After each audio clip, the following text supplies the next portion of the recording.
Hey everybody, this is Brad from Johnson Small Engines, better known as the one-handed mechanic. If I can do it, you can too. Today we have a customer's machine that came in the shop, and I'm going to show you how to diagnose a no-start condition. Okay, so the tools we need today, simple tools, a spark tester. I'm going to have a link in the description below if you guys want to order one of these.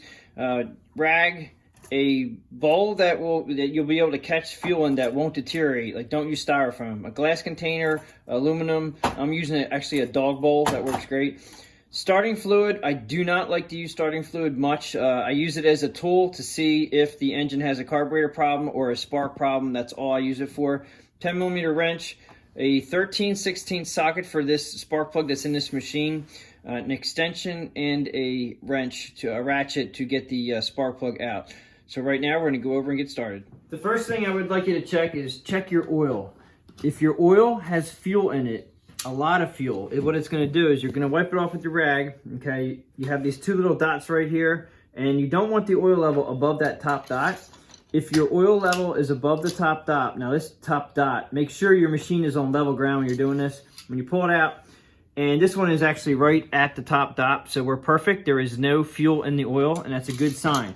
If there is fuel in your oil and that line is raised a 1/4 inch up the bar graph, if you smell your oil and it smells like gas, do not run the machine. You have a carburetor issue. Go ahead and I'm going to have a link below to how to take the carburetor off. This is actually a 2410 Storm product, the Troy built product, and I'll have a link in the description below on how to take the carburetor off. This is the newer style, but this came in. I just want to show you guys how to, this is just about trying to figure out what's wrong with the machine. So oil's good. You got to make sure your gas is actually full tank, and it is there. And this one came in with the choke in the half position, and that's not good right there. But what we want to try next after you've checked your oil is you check compression. Now it's pretty easy to check compression on these where you'll feel a bump, and it's just a pretty good bump. It's going to feel like it's hard, and then it gets easy and then hard. If you pull the cord out, and it's real easy all the time, if you pull it straight out and there's like no resistance at all, that would be bad compression. And at that point, you're probably not going to be able to fix this. You can put a compression tester on it, which for everybody out there who doesn't have a compression tester, you can just check this by pulling the pull cord. If you feel a bump, it'll be bumping and easy, and then bump, and you'll feel that like right there. So you'll know you have good compression. You're basically running the piston up to the top of the cylinder, and when there's compression, you need compression for the engine to run, and this one does have very good compression. At this point, we know it has compression. We know there's no fuel in it. We're going to go check the spark. Now, I have an inline spark tester. There are a lot of different spark testers out there. I've been using this one for a long time. I actually started using a different kind that you can get from Harbor Freight. But this one here will go right onto your spark plug, which is in there. You just clip it on, and then this one is going to go into the booty right here. And when you pull the pull cord, this should spark in the center. Now, sometimes it's a little tricky to get these guys to sit in there, and you don't want to ground this part out. You just want to have it sitting just like that. And then you come over to your pull cord and you give it a pull. See how it flashed? That has good spark. So that means that we have compression, we have spark. The only thing left that you can actually not have and it not run would be fuel. So you take this out. Now, since we have it out, you can put a new spark plug in. I would suggest trying a new spark plug, even though we do have spark. And unless your spark plug is in like very bad condition, normally your spark plug will be fine. That's when you take this is a 13/16 socket to get your spark plug out, and I'm going to use a long extension to pull this out. So that would be removing your spark plug. Counterclockwise, lefty-loosey, righty-tighty. I'm going to take this out, and we'll take a look at it just to make sure we have a good spark plug, or it's not corroded with a lot of carbon. All right, well, this one's brand new. All right, so the customer put this in. It's brand new, RN. It's an RN9YC. I'm pretty sure this is the equivalent of what's supposed to be in there. So the Japanese, the China engines come with not a champion. They come with the China one, which is basically a generic spark plug. But he's got a brand new spark plug in here, and it still doesn't run. So what we're going to do now is we're going to drain the carburetor bowl and try to flush the line of bad gas and the carburetor of bad gas, which you can do this before you go taking it all apart as far as knowing that you have a carburetor problem. You can try this. All right, so what down underneath here, it's a little hard to see, but they have 2 bolts right here to hold the bowl on. This is the bowl of the carburetor right here. The bottom bolt you do not want to take off. The side bolt you can. Now this is a very messy process. Definitely recommend rags and a container to put the fuel in so you don't make a mess all over wherever you're doing it. Okay, so you want to put your container underneath the bolt right there and crack this. It's going to be very messy. If you want to wear gloves, I would suggest wearing gloves like the rubber gloves, or you're just going to make a mess here. So right there. All right, I'm draining it. I'm just going to let that drain for a little bit. Now, the gas didn't smell that horrible, but it definitely looked a little bit yellow. And you're going to see a big difference in color from the new stuff which is coming down now to the other stuff that was in there. There's a little bit of yellow. It wasn't that bad.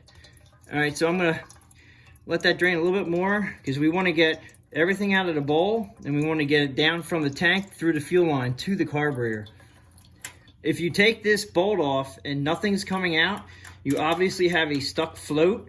And what you could do is tap on the side of the carburetor bowl a little bit, and sometimes that will actually get the float to unstick. That's if you had a problem with this and there was absolutely nothing coming out. Now I put the bolt back in. Make sure you have it nice and tight. Clean off there. All right, so we basically flushed that carburetor bowl, but what I was getting to is if the float is stuck and you take this bolt out and nothing comes out and you have a full tank of gas, try tapping lightly on that bowl and it may get this float unstuck. A lot of people who run their machines dry, that'll happen where the bowl will stick, the needle valve will stick inside the seat. So that is something to remember if you're getting no fuel out of it if you have a full tank of gas. Now at this point, it's still not running. We know we have spark. We know our spark plug is good. We have no fuel in the oil. Our gas tank's full. So what we want to do is try to give this thing a start. And because I flushed the line, it may or may not run. So we're going to try it. So starting the machine, you want to put it about half throttle. Make sure you have your on and off button in. I would say 1, 2, 3 primes on the primer bulb, and you may need more depending on how cold it is. You may even do 4, 5, or 6. We'll do 4 or 5. Choke all the way in the on position. I'm just going to use the pull start, but I would suggest if it's really cold outside, definitely use the electric starter. It will spin the engine faster.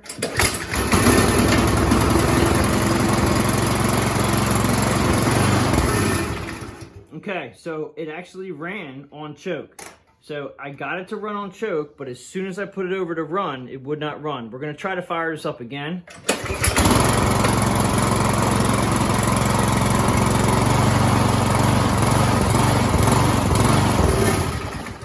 Okay, so this does not run without having a choke on. That at half choke, that made me think that he was already having an issue. I called the customer. He said this did not run this year. Now, by me draining that bowl, probably drained a little bit of the bad gas out of there and they got it running. I would suggest at this point now, you're going to have to pull that carburetor off, but at least we know it runs. Now, if you cannot get this to run, even on choke, priming the heck out of it, it doesn't run. The trick on this one is see if you can get the engine warmed up, get the machine warmed up. Put it in a warm location if you can. I know a lot of you guys have these in the sheds. If you can get it into a garage and warm it up, if you can get some kind of a heater just to get the machine warm, it will make these things, the carburetors open up a little bit. They get hotter and they expand. The fuel may flow. And after draining that carburetor with that bowl nut there on the side, it may fire up and run for you. You may be able to run it enough on the choke position to get your job done.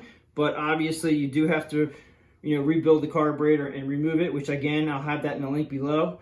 And if it doesn't run after what we just did, and we cannot get this thing and try the electric starter and it still won't run, then there is a way that you can try this just to make sure that you have a carburetor issue, because we know we have spark, is you can pull your spark plug back out. Now I didn't run this long enough to make it hot, so you just gotta be careful. But if you pull your spark plug out, And the tools that I was saying up there when I showed you what tools we needed, and I showed you that starting fluid, I really don't like using starting fluid, but you can use a starting fluid. I would suggest, if you have a little teeny metal squirt bottle, which most people don't, is that you squirt a little bit of fuel. What we're doing is we're taking the spark plug out, and we're gonna squirt a little bit of fuel, or not fuel, I use fuel, but in this process, everybody usually has starting fluid, and they don't have a little metal container that they can put fuel in. Okay, so a little squirt.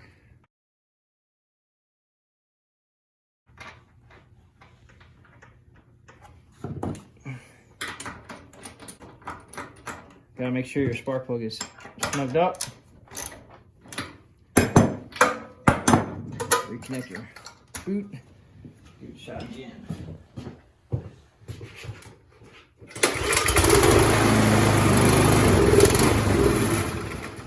Well, there you go. It just ran on the starting fluid alone, and that was it. And it ran, I had it off choke just to show you that starting fluid will give you that diagnostics. It just ran on the starting fluid, and that was it. So pretty much we know 100% right now that the carburetor is the issue, and that's a lot of people are wondering why my machine won't start. I definitely would suggest that warming the machine up really helps. If you can get it into a warm condition, into a garage just warmed up, or warming up in general, it'll definitely help the process of getting it started. And so I hope this video helps everybody out. If you have any comments or questions, please leave them below. I do appreciate everybody watching my videos. I hope this guys helped you out. Please subscribe. Thanks for watching. I will see you on the next one.